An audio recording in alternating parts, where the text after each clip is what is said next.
Masiku awiri atapitawa pa social media pakhala pakuzungulira ka video clip kena kamene kakuonetsa nzika ya dziko la Malawi ikuyima molimba mtima kutsutsana ndi abale athu aku South Africa amene akuchita mchitidwe wa xenophobia. Ndi clip imeneyi anthu ambiri akuyamikira kuti ayi dzikoli likufunika anthu olimba mtima ngati mkulu ameneyo. Koma nkhani ili choncho papezekanso kuti nkhani zina zafukulidwa kunena kuti mkuluyu akuganiziridwa kuti adapha munthu kuno kwathu ku Malawi ndipo apolisi akhala kumusaka kuchokera chaka cha 2015 ndipo zikumveka kuti akuluwa adathawira mu dziko limeneli la South Africa. Pano a Austin akufuna kulankhula kunena kuti inde zikhoza kuthekadi kunena kuti bambo ameneyo adathawa malamulo kuno kwathu ku Malawi, koma inoyo si nthawi yokuti ife Malawi tidzikhala tili pa social media kumanena kuti akuluwa adathawa milandu ndipo ayenera kuti agwidwe abwerere ku Malawi. Inde aliyense amene akulamula malamulo ayenera kuti apite pa khoti akalankhe malamulowo ndipo chigamulo chiperekedwe malingana ndi mmene malamulo akunenera. Koma padakali panopo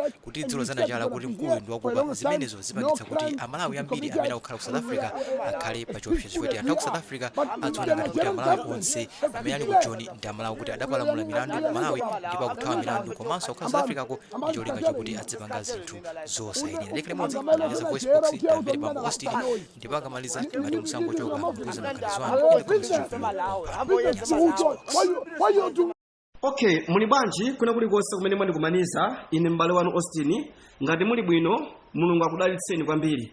Mu tsiku la lero munthune sindili wosangalala, sindili wokondwera mu chimene chikuchitika mu dziko langa, mu dziko lotchedwa Malawi. Malawi ndimayimirira m'magawo osiyanasiyana. Zinthu zina zikamachitika amalawi anzanga ndimachenjeza ndimawauza tsiku lakuti kuchitika zakuti tikheni ochenjera, tsiku lakuti kupangika zakuti tikheni ochenjera.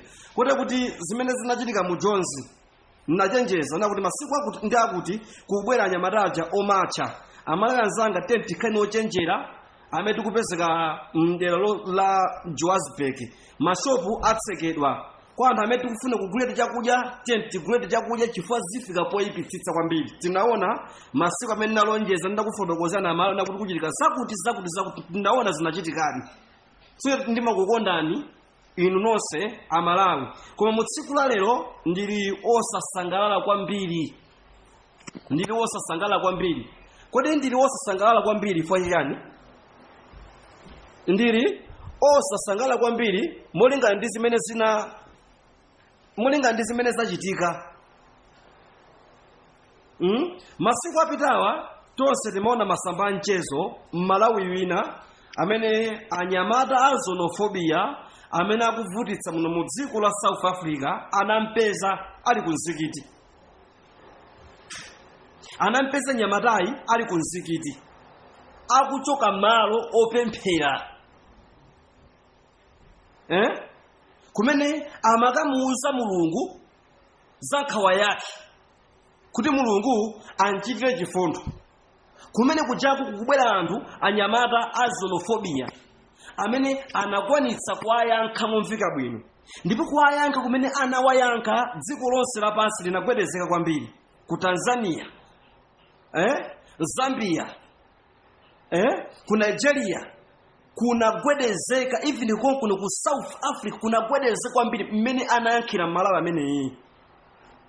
Zinaonetsana kuti ku Malawi tiliso ndi anthu ena olimba mtima amene akhoza kulimba mtima kuwauza anthu wa chilungamo chenicheni chimene tikukhalira kuno ku South Africa kuti amvetsetse. Koma tamvetsetsani, pangopita masiku ochepa amalawi ena pamene akutulutsa chikalata cha munthu amene anayima kulankhula poyera kulimira dziko lathu. Kumakambona kuti nyamatayi anapha munthu 2014 ndipo tikumufuna abwere kunoko. Tamvetserani, ine nkhani yokupha munthu uyi sindikudana nayo, koma chimene ndikudana nacho nchona kuti nkhani iyi yafika nthawi yosayenera. Pamene akukambona kuti mafolena kunoko akupha anthu, akuononga zinthu sizili bwino, adzibwerera m'mayiko akwawo. Ndi pamene ifenso tikuitenga message ya munthu amene ademilira kuti amene uja anapha munthu. Tamvetserani, nkhani ndikuyilembanso mu English ndikuyilembanso mchizulu ndicho lingoti nkhani ikapeza anthu aja. Tamvetserana Malawi kuyipa kumene yayipa mbiri ya mnyamata amene yakuti anatiyimirirayi kuti anapha munthu sinayipe mbiri ya iyeyo, iyayipa mbiri ya Malawi. Ndekuti wina aliyense amene akuchokera ku Malawi adziganizo ndi wakupha, anapha munthu kunoko nkothawira.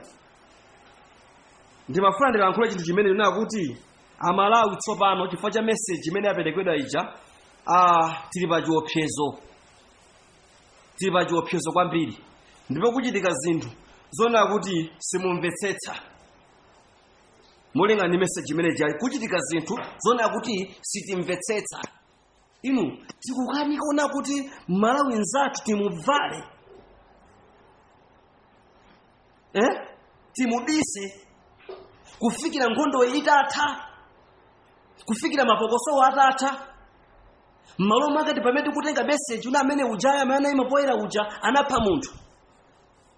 Tamvetserani pamene mukupanga zimene zikuti maiko ena akuzunzika, azisogoli awo ali ndi nkhawa mitima mwawo. Ngati Zambia yalankhula president wakwawo walankhulapo, Nigeria naye walankhulapo, Nigeria yalankhulapo nakuti ndege ayaperekedwe yaule ma Nigeria osadzipita.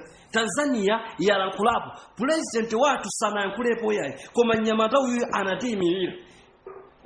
Kuno ku South Africa mpamene kubweretsa nonkhati kuti munthu ndi wakupha, koma tamvetserani nkhani ija yafika kumene yafika kuna kuti Malawi aliyense adzioneka ngati ndi wakupha. Sindikudziwa ina Malawi tinalakwa chani osakuonana tokhatokha. Sindikudziwa Malawi tinalakwa chani osakondana tokhatokha. Anthu amene yoyipa, anthu amene yojelasi, anthu onyasa mitima, anthu oneka ngati opemphera koma anthu oyipa kwambiri. Ma Nigeria ndi anthu amakondana okhaokha. Magana ndi anthu amakondana okhaokha, akangomenyedwa munthu wawo amayimirira. Ma Nigeria tinaona pakati panamenyedwa munthu wawo kuyimirira. Koma mumipeseti Malawi anthu akungophedwa ngati zinyama. Pakapezi kune kumuyimirira timampezera chifukwa mpaka tinsiye pasi. Anthu atundu wanji, anthu wanji, anthu oyipa inu mitima inu.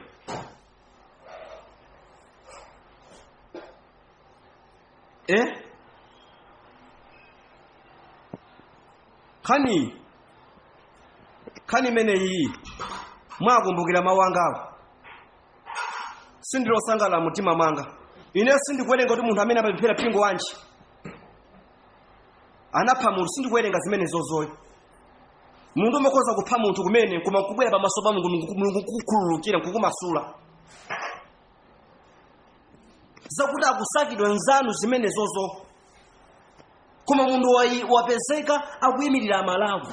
Mpamene kuinyamula nkhani ja muingilishi imveke kwa anthu ndi Mulungu akupha. Zioneke kuti Malawi ndi akupha. Tamvetserani apula Malawi yena bwinobwino amene arapeze nawo vuto munkhani ngati imene. Khani mukoza kuwerenga ndi ya simple, koma khani isi ya simple ndi yayikulu. Ngati mwayimva ndi khutu la uzimu, Ambuye akudalitseni. Mudziwe chinthu ichi. Mulungu amene matumikira ineyo amakoza kumusandula hule kwamba kumutumikira. Mulungu amene matumikira ineyo amakoza kumusandula munthu wakupha kwamba kumutumikira.